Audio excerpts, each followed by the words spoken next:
วิกฤตไปจังไดวะไปจังไดเบิ่งใกล้เอาเนาะ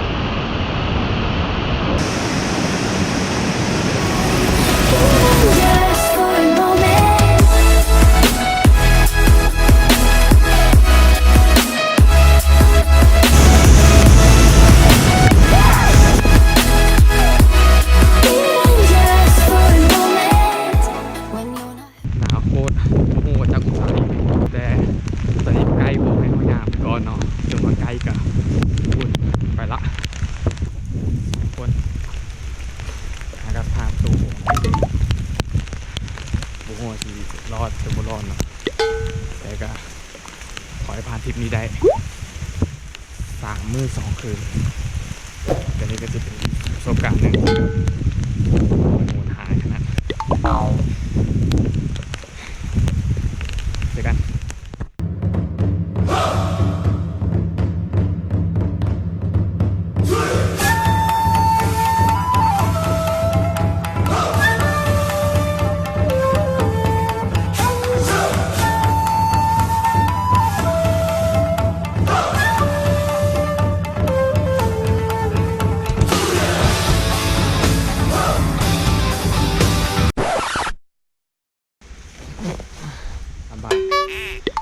เนาะเป็นธรรมชาติ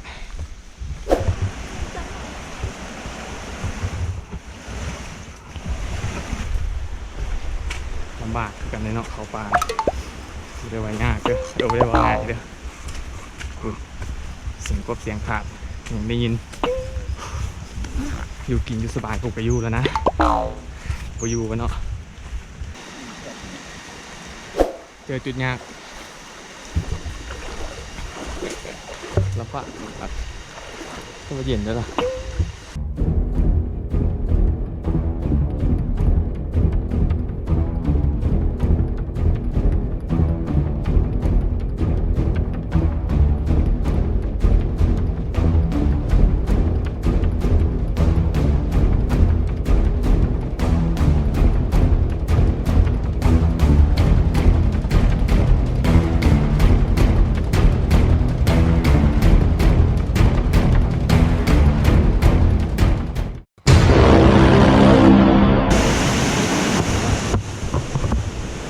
วิกฤตไปจังไดวะไปจังไดเบิ่งใกล้เอาเนาะเบิ่งเอาที่ผ่านก่อนงานเดิม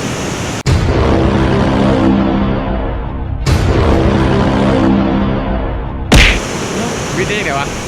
กระต่ายเอาวิธีมาอยู่น้ำเกือบตายโอ้พี่ลึกภายในมีเสื้อกันไว้เกือบตายเนาะโอ้กีนักสุดยอดเลยว่าที่จะว่าสิ่งที่เพื่อนเกือบตายแบบขาเพื่อนบุกแห้งๆนะเด้อแล้วเกือบน้ำพัดไปแถวพูนแต่นี่ห้ามพูน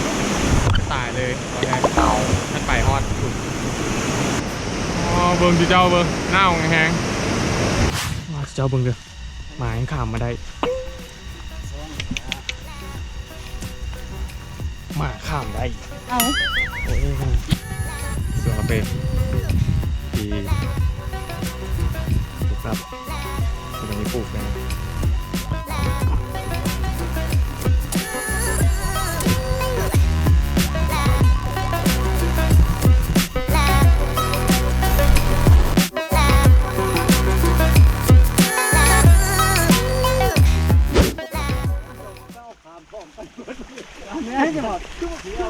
เพื่อนกำลังว่าเรื่องฝ้ากันแล้วที่จมหน้าเพื่อนรู้จักเส้นตัวข้ามหน้าวันกี้เซลกันเล่นเจ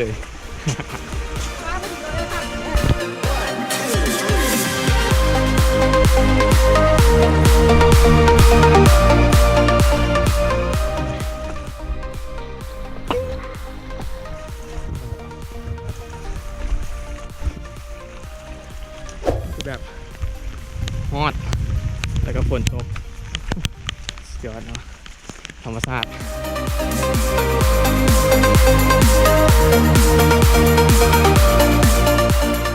ก็ต้องยังต่อเพื่อไปกางเต้นเดี๋ยวตอนเขากางเต้นแล้วเนาะ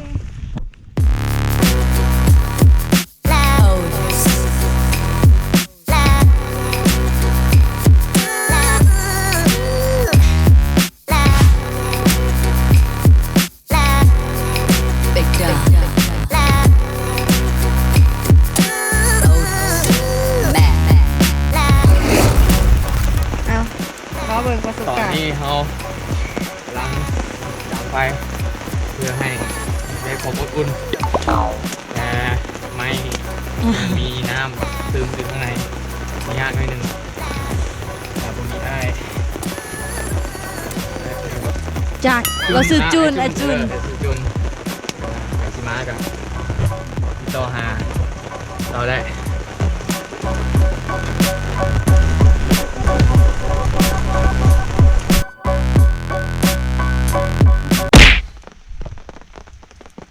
สบายดีตอนเช้าทุกคน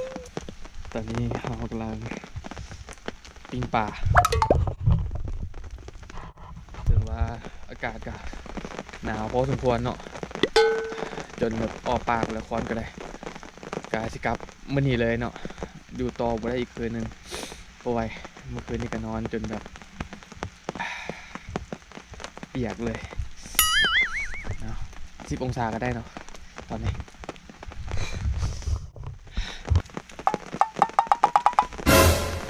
อยู่ที่เวลา8 โมงครึ่ง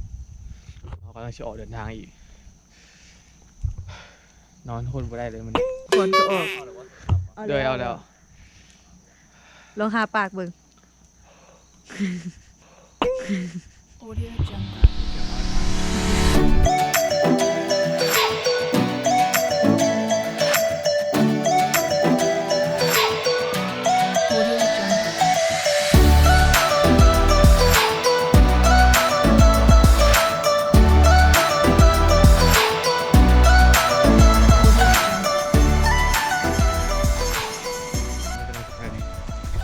ตาดกระเหมือนกับตาดเสืออยู่ระหว่างกันแต่ก็ต้องใช้เวลา1 ชั่วโมงในการย่างปลาเหนื่อยพอสมควรเส้นทางแต่ละเส้นทางคือลำบากเป็นป่าเลยเป็นจุด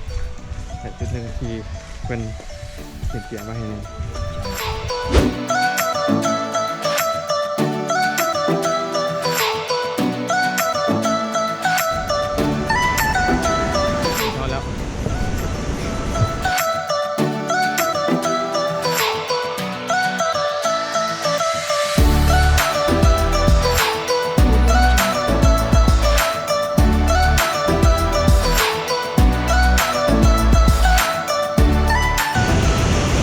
คือเขาก็มาห้อนแล้วเนาะเห็นเน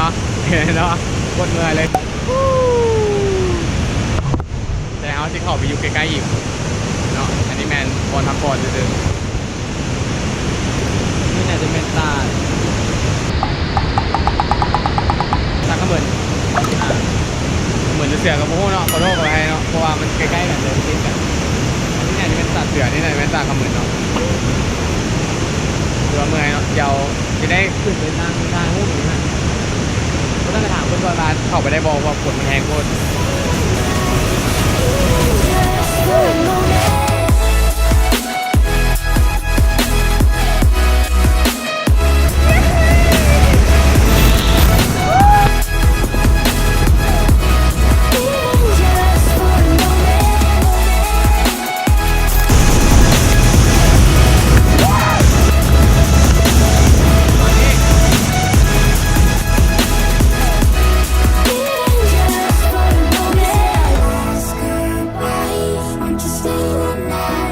Even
ใกล้เนาะว่าประวัติตาเสือกับตาเสมือนมาจากไหนตาเสือนี่แมนที่ปีก่อนรุ่นพ่อของเพื่อนพูดแหละรุ่นพ่อของใกล้นะแมนได้ออกล่าเสือในตาตัวนี้ก็เลยได้เป็นตาเสือเนาะจังหวะ40 ปีก่อนเนาะแล้วมันนี่ตาเขมือนนี่ยอดเนาะตาเขมือนคือคนส่วนเผ่าของเจ้าที่เจ้าเอิญเขมือนแต่มันจะคล้ายๆลิงแต่ว่ามันจะหางสั้นกว่าลิงเดี๋ยวบอกเลยแล้วข้อไปในตาเนี่ยจะมีโตเขมือนเรียนเบิ่งเนาะเรียนเบิ่งเฮานี่แหละเพราะว่าอยู่เทิงตาดเด้แต่ว่าเดี๋ยวนี้เพิ่นก็ว่าใกล้จะสูญพันธุ์แล้วใกล้จะบ่เห็นละเหลือประมาณ40 ตัว50 ตัวตะกี้มีหลายเป็นร้อยเห็นปะนี่แหละคือเรื่องราวกะสิเว้ายากนิดนึงทางกับหดหูเนาะคนละบาทก่อนขึ้นพอเอาลงจากบ่อละเวนเรามาตามเส้นทางมันเลยลงออกเดี๋ยวเขาจะ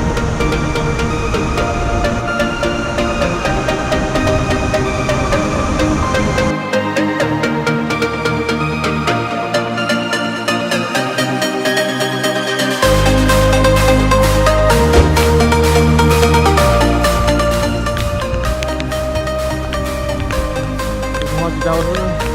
จังหวัดนี้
จบคลิปนี้แล้ว